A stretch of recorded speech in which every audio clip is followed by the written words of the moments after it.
Voilà les trois problèmes de l'Afrique. Vous voyez ces trois-là. C'est ceux-là qui sont les véritables problèmes de l'Afrique. Le numéro 1, lui, il a plus de 95 ans. Ça fait 43 ans qu'il est au pouvoir. Il n'a rien foutu dans son pays. Cette année encore, il s'est présenté aux élections. Il veut voler les élections encore pour être président encore. Il n'arrive même pas à marcher.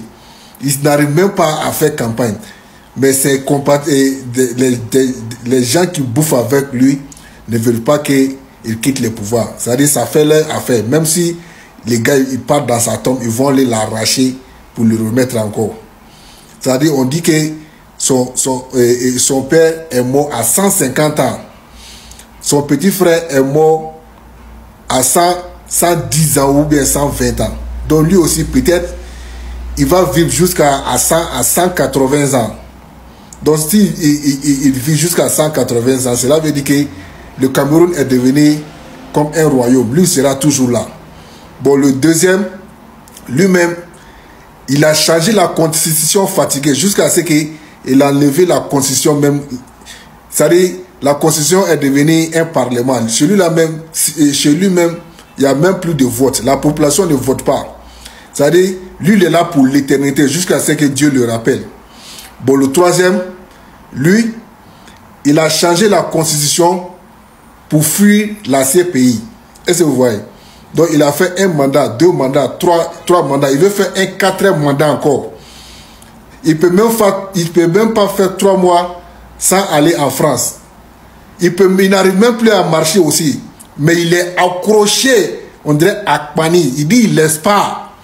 C'est sur son cadavre que les Ivoiriens vont marcher pour que lui, il laisse le pouvoir. Entre ces trois-là, qui est mieux que qui? Mettez dans les commentaires. Qu'en réalité, je ne pense pas que les Togolais sont à 100% contre sa personnalité. Ce n'est pas une question d'individu aujourd'hui, mais c'est une question de système. Voilà pourquoi ce n'est pas une affaire d'une seule personne. Et en cela, je fustige le comportement de certains activistes et le comportement de certaines autorités, malheureusement, qui jouent aux aveugles face aux réelles réclamations du peuple. N'oubliez pas, le peuple, seul le peuple détient le pouvoir. Le pouvoir n'est pas dans la main d'une seule personne ou alors d'un individu. Mais on a l'impression aujourd'hui qu'on veut nous transmettre le contraire. Non.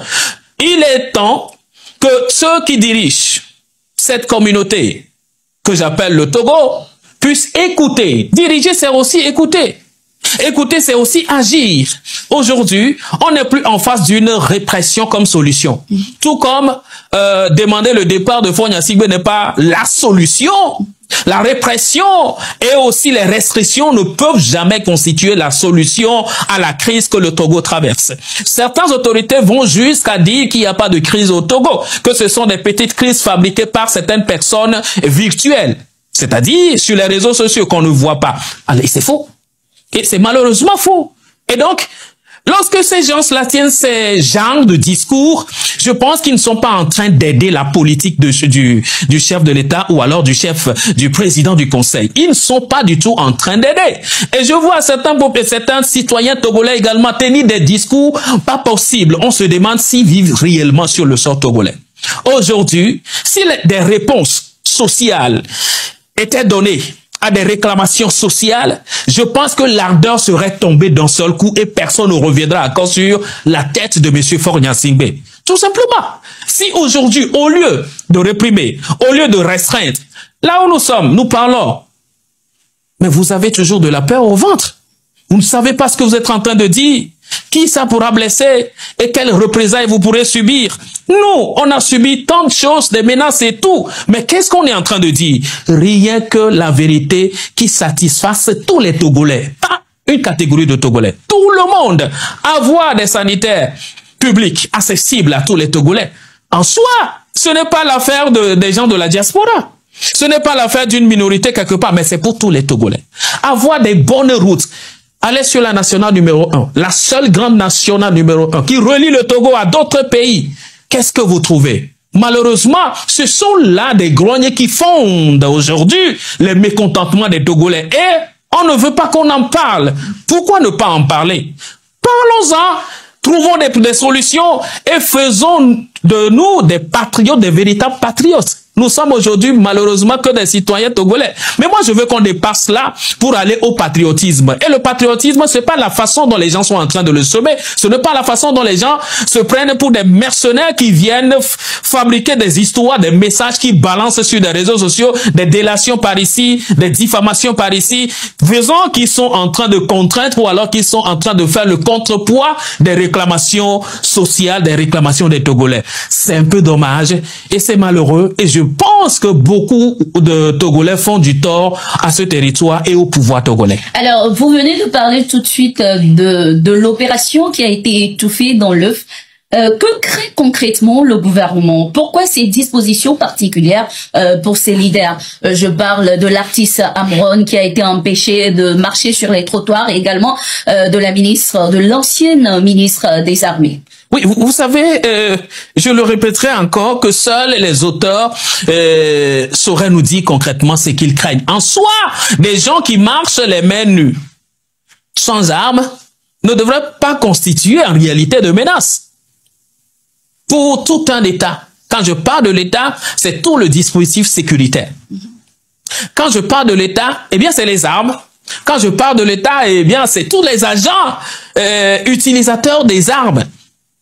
Je parle du pouvoir. Alors, pourquoi empêcher ou pourquoi voir une menace dans la sortie des simples citoyens qui disent « nous sortons tout simplement pour réclamer un certain nombre de choses ». La chose qui fait l'actualité aujourd'hui, nous sommes à la télévision et personne ne peut évoluer aujourd'hui avec la nouvelle technologie sans la connexion Internet. D'aucuns sortent, ils disent « nous voulons faire le sport, mais à la fois, pendant notre sport, nous voulons dire « rétablissez-nous l'Internet ». Malheureusement, on trouve que c'est une menace. En quoi est-ce que c'est une menace? Moi, je ne sais pas. De toutes les façons, selon le gouvernement, il n'y a pas lieu de troubler en aucune façon l'ordre public. Mais je veux rappeler que la grande façon de troubler l'ordre public, c'est quand le citoyen se sent, comment dirais-je, à un malaise qu'il n'arrive pas à exprimer. C'est ça l'ordre public qui est troublé.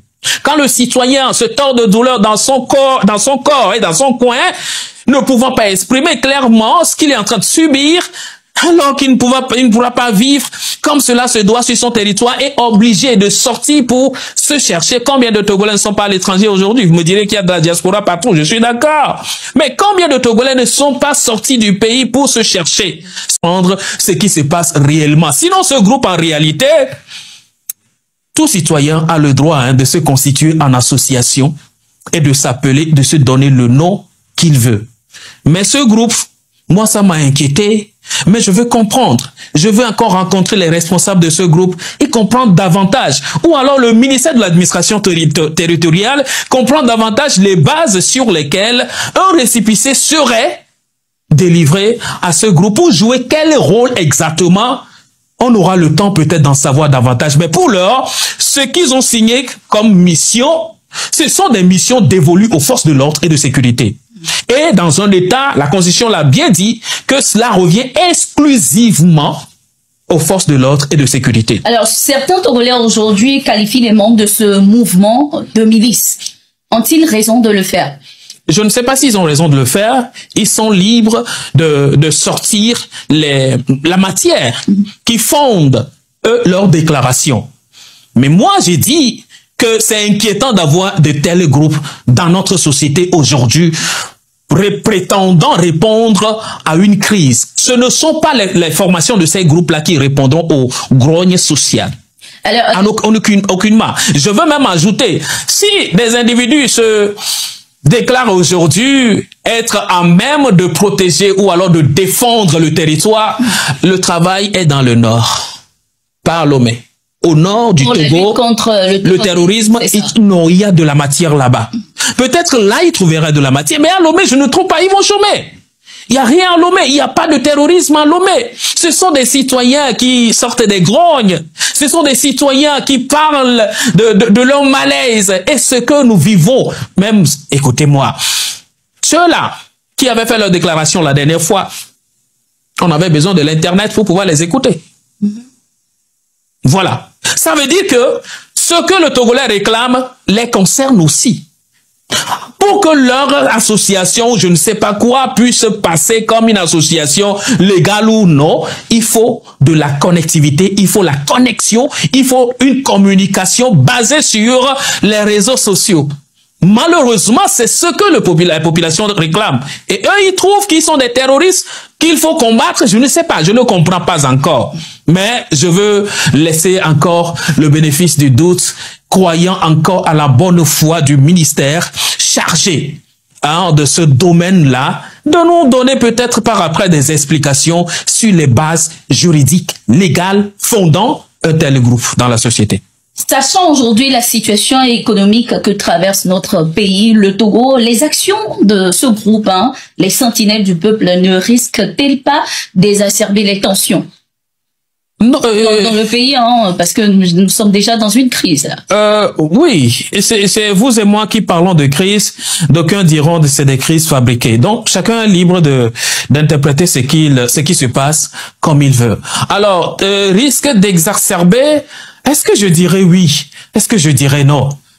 Au vu de tout ce que je viens de détailler, je veux tout simplement dire que ce ne sont pas des choses à conseiller.